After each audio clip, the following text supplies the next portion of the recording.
नमस्कार दोस्तों आज के स्ट्रैटेजी मंत्रा में आप सबका स्वागत है। दोस्तों, ब्रह्मा जी को उनके साथियों ने बताया कि वृंदावन के अंदर एक बालक है।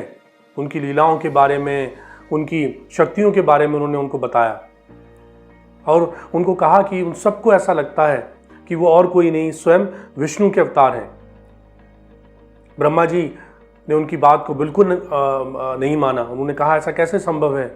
अगर वो विष्णु के अवतार होते तो उनको ये जरूर ज्ञात होता, उनके संज्ञान में जरूर ये बात होती।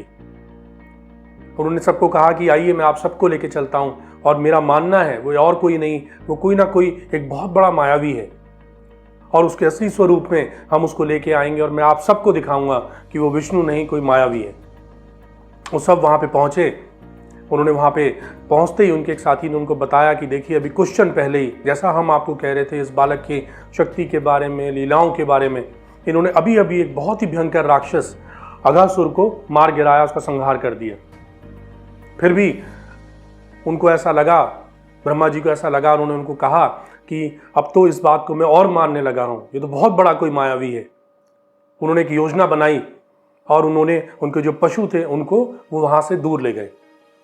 जब अपने पशुओं को वहाँ पे कृष्ण के मित्रों ने नहीं देखा, जो वहीं पे उनके साथ खेल रहे थे, उन्होंने कहा कि उनके पशु कहीं चले गए हैं, उनके पशु खो गए हैं, वापस जाने का समय हो गया, अब क्या होगा? वो सब चिंतित होने लगे। कृष्ण ने उनको बोला कि आप सब यहीं रुकें, कुछ देर विश्राम करें, कुछ भोजन लें और वो सब पशुओं को लेके जल्दी वापस लौटते हैं। वो पशुओं को लेने चले गए। यहाँ उनके मित्र कुछ खाना खा के विश्राम करने लगे। उसी मौके को देखते हुए ब्रह्मा जी वहाँ पे पहुँचे। उन्होंने सबको मूर्छित किया और उनके सब मित्रों को अपने साथ वो ब्रह्मलोक ले गए। श्री कृष्ण वहाँ पे पहुँचे। उन्होंने देखा ना ही पशु उनको वहाँ पे मिले और जो उनके मित्र थे जिनको पीछे छोड़ के गए थे भोजन करने, विश्राम करने, वो भी अब वहाँ पे नहीं है।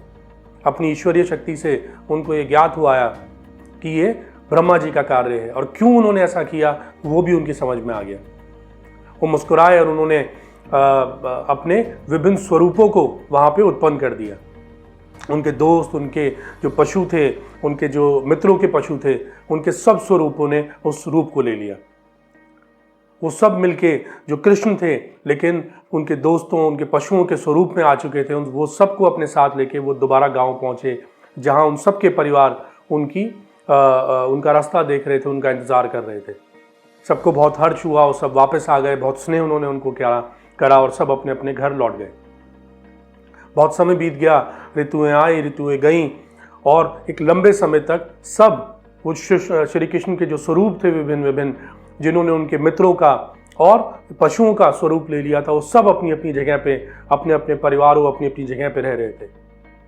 किसी को जरा सा भी इस बात का आभास नहीं हुआ कि ये उनके पशु नहीं है या उनके ये बालक नहीं है।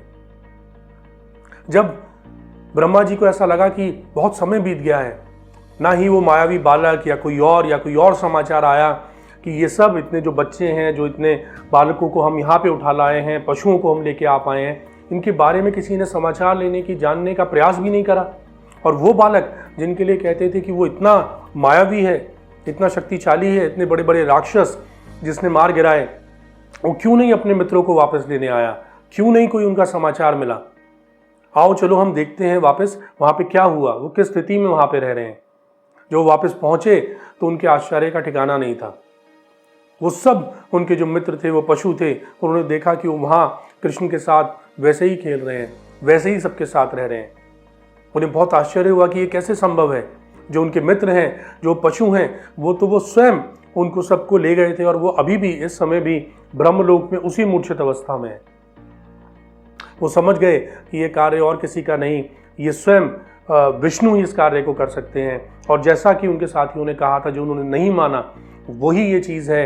ये बालक, ये कृष्ण कोई और नहीं, ये स्वयं विष्णु जी के अवतार हैं, ये स्वयं श्री कृष्ण के रूप में विष्णु ही हैं। वो उनके पास गए, उन्होंने समर्पण अपने आप को कर दिया उनके चरणों में, उनसे क्षमा मांगी। उन्होंने कहा कि ईश्वर प्रभु, मैं आपको पहचान चुका हूँ, विष्णु मैं आपको पहचान चुका हूँ, और जो मुझसे गलती हुई, मैंने आपको परखने का जो साहस किया, उसके लिए मैं आपसे बहुत बहुत माफ़ी मांगता हूँ।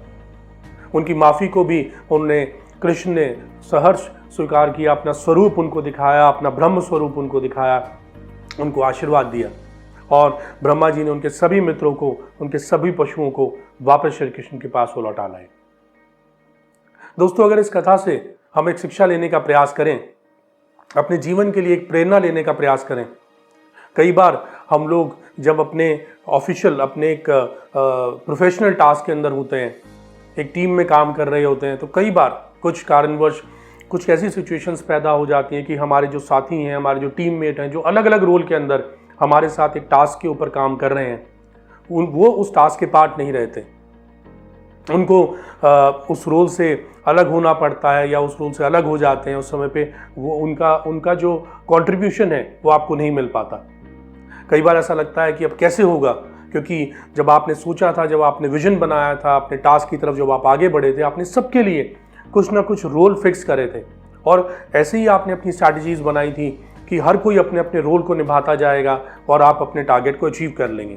लेकिन जब बीच में आपको दिखता है कि वो लोग अलग अलग, जिनको आपने रोल दिए, रिस्पॉन्सिबिलिटीज़ दी, अब वो आपके साथ नहीं उस टीम के अंदर हैं, आपके साथ नहीं चल रहे हैं, उस समय बहुत ज़रूरी हो जाता है एज अ लीडर कि आप अपनी ऑर्गेनाइजेशन के लिए, अपने लिए, अपनी ग्रोथ के लिए, अपने और बाकी टीममेट जो उस समय आपके साथ हैं, उन सब के कॉन्फिडेंस को बनाए रखने के लिए, उन सब बाकी रोल के अंदर हो सकता है आपको उसके अंदर फिट होना होगा, आपको उस रोल को निभाना पड़ेगा अपने उन साथियों के बिहाफ पे जो अब उस रोल को नहीं निभा रहे हैं।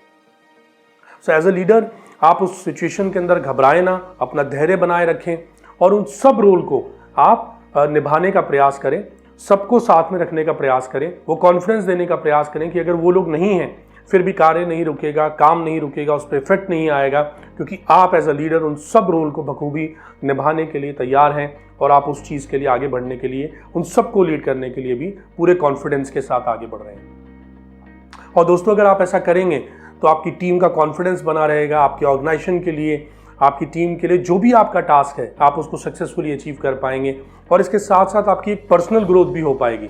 आप शायद उन स्किल्स को भी कहीं ना कहीं टच कर पाएँ, सीख पाएँ जो पहले आपने नहीं सीखी हो या इतनी मास्टर आप ना हो उसके अंदर। लेकिन अगर उस स्थिति के अंदर आप आगे बढ़ेंगे, उन स्किल्स के अंदर भी कहीं ना कहीं आप कंट्रीब्यूट करेंगे, तो आपकी एक पर्सनल ग्रोथ भी उसके अंदर हो पाएगी। और दूसरी एक बड़ी चीज़ आप अचीव कर पाएंगे वो होगा आपकी टीम का साथ, क्योंकि वो देख पाएंगे कि जब ट्रबल शूटिंग का समय आता है, जब चैलेंजेस आते हैं, तो एज अ लीडर आपकी क्या कैपेबिलिटीज़ हैं, आप कितना बखूबी उन चैलेंजेस को भी बहुत इजीली फेस कर देते हैं और बहुत इजीली अपने कॉन्फिडेंस के साथ और अपने एक जो बैटल लेने की एज अ लीडर आपकी जो कैपेबिलिटी है उसके साथ आप बड़ी से बड़ी चैलेंज को भी, बड़ी से बड़ी स्थिति को भी बहुत आसानी से पार कर लेते हैं और अपनी टीम को, अपने आप को, अपनी संस्था को जीत दिलाने के अंदर आप सक्सेसफुल हो जाते हैं।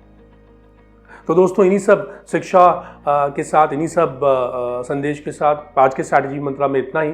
जल्द आपसे दोबारा मुलाकात होगी। तब तक आप सब लोग अपना बहुत ध्यान रखें, हर कार्य में सफल हों। आप सबका दिन शुभ हो। धन्यवाद।